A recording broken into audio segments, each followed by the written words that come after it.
Samurai Daily Diary 47.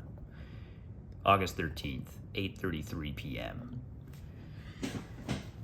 Okay, got a lot of stuff done today. Not what I was expecting to be working on, but nonetheless.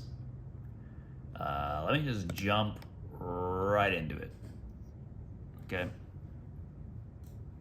Let's take a look here.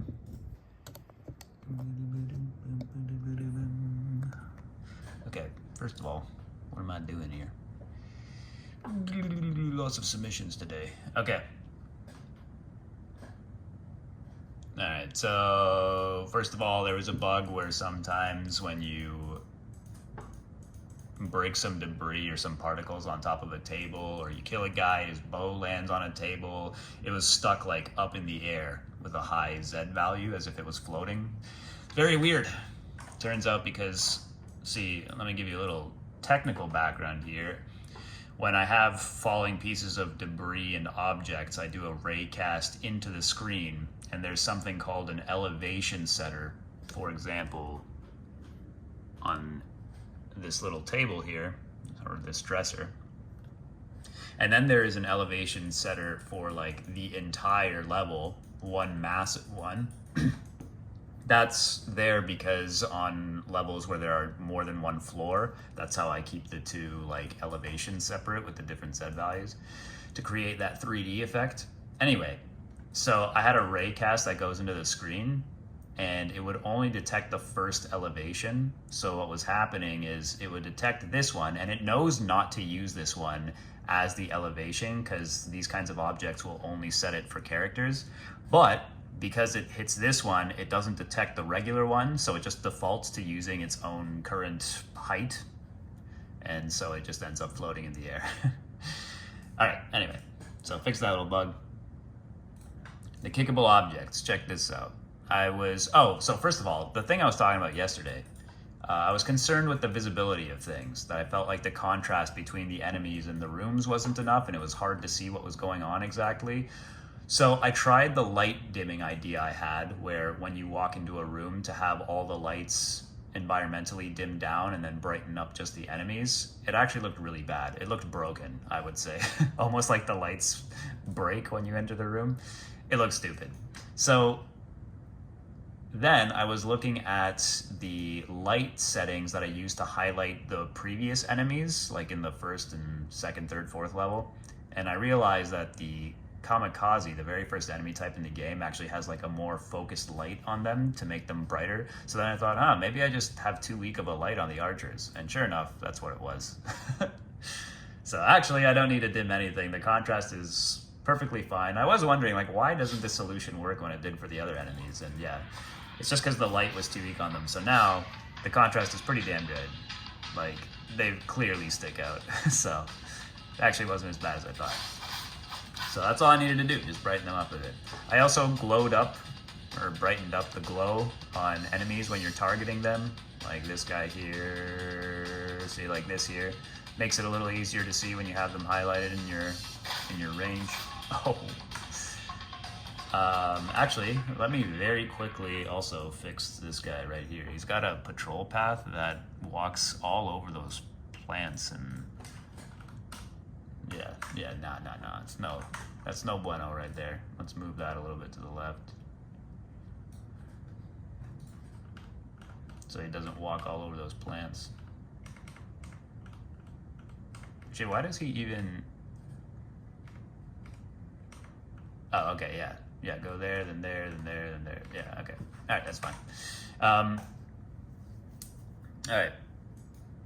So yeah, the enemy contrast is good. And then the other thing that was bothering me was the contrast of the arrows that they shoot and the contrast of the kickable objects. And I think I fixed both of those as well by also just exaggerating the effects they already had. I think the arrows are pretty damn clear, nice and gold and bright. Just enough to be able to see what's going on. And as for the kickable objects, I just made it so that their outline when you're highlighting the room is red instead of black, which makes it way more obvious. So now it's a lot more clear when you're looking in the rooms as to what's going on there. So I'm pretty happy with that. Oh shit. Right, so there's an issue right there I was just dealing with, but I'll get back to that in a second to explain what's going on there. So yeah, so the visibility was one problem, so I fixed all that. Lots of messing around with the visibility, some minor bugs with fixing the logic of the archers, and then I discovered one other funny bug. So when you get to the end of the level, if assuming this is the last room you have left to clear, I realized that if you throw a shuriken at the last second when an arrow is about to hit you, you can, or rather your shuriken hits the guy just as he releases an arrow, I should say. So the shuriken kills the last guy, and then it does the like cleared effect to show that you beat the level, and then the arrow ends up killing you. So you're stuck while dead with like the clear victory sign showing up on your screen. So it actually works. There's only like one minor bug with it, but for the most part it works, and you can just restart the level and keep going again. So I think I'm just gonna leave it like that. I think it's pretty funny. You get a clear even though you get killed immediately after. So yeah, so that was one thing, and then okay, and then finally the last thing I was looking at was the sound effects. Now, I have had good old Lorenzo Morcelli has been doing all the sound effects for the game, but I have mentioned yesterday that the game's budget is getting tight, so I'm trying to save money wherever I can, and these particular sound effects are the kinds that I would normally want Lorenzo to do, and in the future I might get him to do these himself and replace what I've done here. But for the time being, since I'm not sure about money yet, and I'm gonna do everything that I can do by myself, I'm gonna do it myself. So I went ahead and produced a few sound effects on my own, specifically for the archers. So allow me to demonstrate that. Specifically for them shooting, and then for you blocking and destroying the arrows, and yeah, that's basically it. So here's the sound for blocking the arrows. Oh, hold on, maybe I'll turn off the music.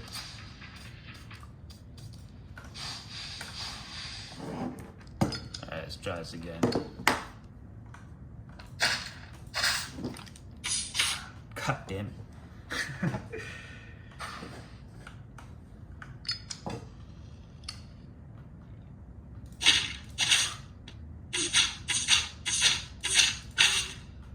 So there's that sound effect, and then I guess you probably heard the shooting sound effect as well.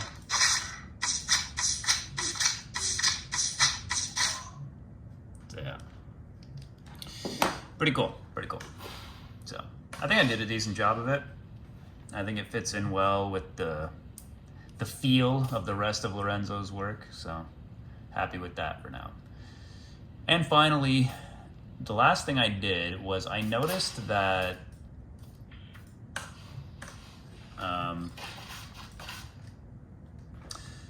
I noticed that when you dodge, my original intent with the dodge and kickable objects is that one of the trade-offs of dodging instead of using your attack is that you can't hit kickable objects through a dodge. But, the fuck? Oh. Sorry, 1 second. See, I've been messing around with these just before I started filming this, so screwed this up 1 second. Okay. Yeah, so I didn't intend for you to be able to hit kickable objects by dodging, only by attacking, but I definitely wanted you to be able to still hit them by dodging if you land right on top of them on purpose. That's fair game. But I discovered that it wasn't working that way. Basically, you could dodge like this, like all the way through it, and it would still get hit and end up attacking the enemy. Or you would end up hitting it and then it would hit the enemy. But yeah, I didn't want that. And I didn't get why that was happening based on the logic I wrote, and then I realized, I don't know. I wrote something stupid and that was why it was happening. I don't know why I did that, but now it works the way that I intended it to, which is you have to land right on top of it. However, One thing I didn't like is that I noticed also if you're running right into them, you have to be really close. It's like pixel perfect accuracy. Like, look at this. Look, I'm practically on top of it. I'm literally on top of it right now and it's still not kicking. There you go. So yeah, it's very anal about... Hold on, let me... It's very tight. Now, I want it to be tight to some extent. Oh shit. Hold on. Okay. I do want it. Oh my god. I want it to be tight for the purposes of when it's flying through the air, because I want it to be very accurate. I want it to have narrow misses and stuff like that.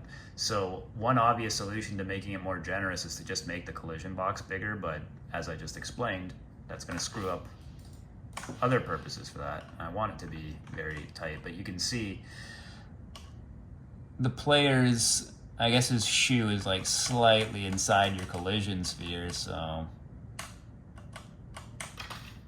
yeah, I don't know, but it's very tight around the box. So that was one thing. Then I was thinking about another problem, so to speak, is imagine you go to attack this guy. So currently the way that it works is if you attack, you will hit any kickable objects along the way and send them at enemies. But one thing I noticed that's kind of lame about it is if, let's say, this kickable object is aiming at this guy and then I'm attacking that guy, I'll hit this kickable along the way and then I kill him and then the box comes and hits the wall since the dude's already dead. So that struck me as pretty stupid and kind of a waste. So I was thinking, maybe there's a way I can make this smarter so it can tell if I'm about to hit an enemy, and if that's the case, send it to the other guy instead. But I don't really know how to do that, because everything is calculated on the fly, and I don't really have a way of knowing for sure if I'm going to hit a guy. I mean, I guess I do. Actually, yeah, okay, no, I guess I could do this. I suppose I could do like a capsule cast against... I can do like, if I'm dashing and then I hit this box and I do a capsule cast against like the targeted enemy by the kickable object, then check the other guys instead and use them. That could work. Yeah, I guess I should try that. Anyway, so that was the last thing I was looking at. I was considering alternatively just making it so that you don't hit kickable objects while you're attacking. Instead, you have to land on top of them, just like with the dodge, but it does kind of screw up the rest of my logic, and then I'm gonna have to fix some other stuff because that means you'll land first and then you'll kick an object, but part of the point of these objects is that they give you your energy back, like they instantly reset your attack cooldown, right? And that's set up to work in such a way where it does all those calculations before your dash lands. So if I make it so that you hit it after your dash lands, you'll lose all your energy and then you kick it, which means I have to make it so it instantly resets your attack cooldown.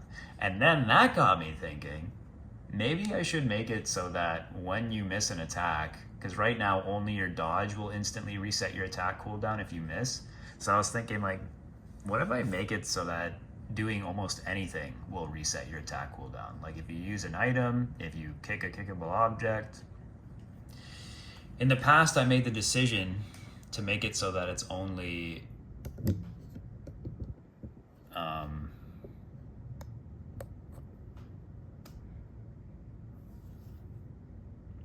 make it so that it's only attacking. Only successfully attacking resets your attack cooldown originally, and your dodge, because I felt like there's an intuitive sense to that. And for resetting your attack cooldown while attacking, I wanted it to be consistent, because the game used to be designed in a way where there were ways to reset your attack cooldown. Like if you killed a guy with a shuriken, it would do that. If you ran into a kickable object, it would do that. There was like pretty much almost anything you did, but I felt like it made the rules felt kind of arbitrary though. So that's why I felt like, okay, no, I'll make it so that when you attack, if you hit something, it resets. That's it. That's the only rule. And then more recently, I added this thing that's like, and if you dodge, that'll also reset your attack cooldown. That feels intuitive. I feel like that makes sense, and there's a cool synergy between those two abilities. So the only reason I was thinking about now making it so that hitting a kickable or throwing an item would also reset your attack cooldown is just because I was thinking that making it so that only the dodge resets it takes away one of your reasons for using an item.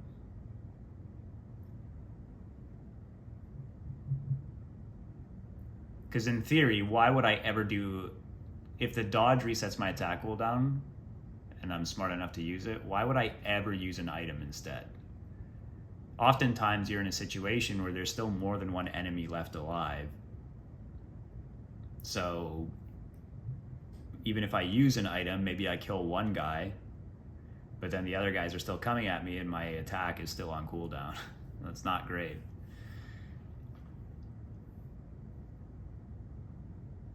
I don't know. Anyway, that's something I'll probably think about more tomorrow. I don't know if I want to make that change, but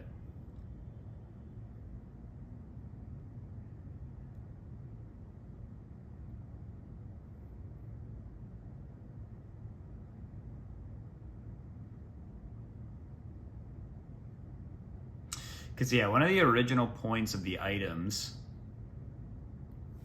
one is to make fights easier, another is to increase your score, and a third was originally intended to be, and in fact perhaps the primary reason was like when you screw up, it's like a backup weapon that you have. In fact, Genyu's dialogue mentions that specifically in the tutorial.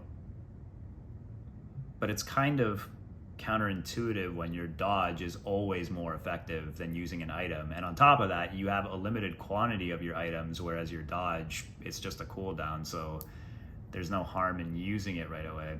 So I feel like I'm like, for the sake of balancing it, I might have to make that change, because otherwise why would you ever not use it?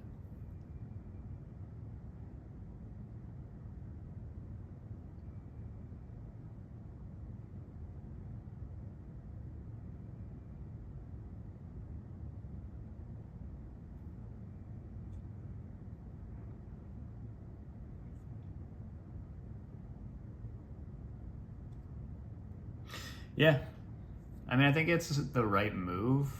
Really, my only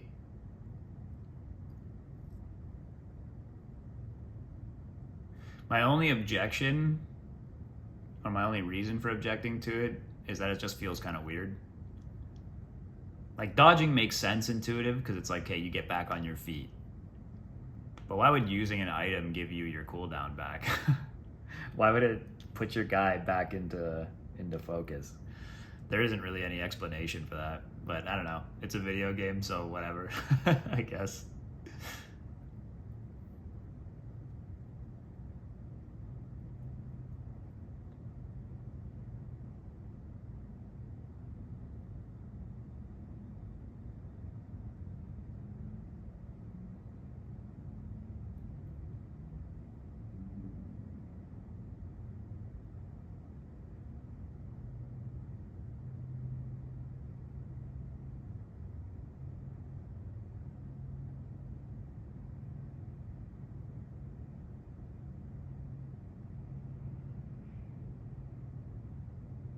Yeah, screw it. I don't see why. Like, there's really no reason not to do it like that. I think it makes intuitive sense too. At least in gameplay wise, when you're playing, you miss, literally do anything other than just run around, and you can reset your attack right away and keep going. And it always costs you something. You got to either use your dodge smartly, or you got to use an item, or you got to hit a kickable. I think it's a good move. I'm gonna make that change. All right, that's all I got to say about that. Now, I don't have much else to talk about either, because I got a bunch of stuff I want to do before I get to bed. Did a little more experimenting on my videos last night. Like, it's still so tricky, man. I found some cool shots around in my apartment. I was able to get some cool colors going,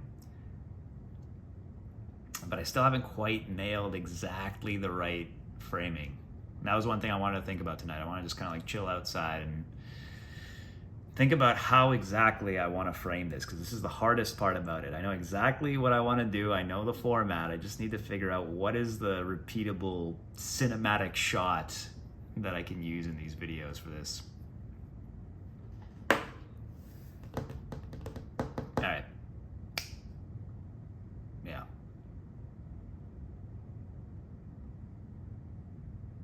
All right, that's it.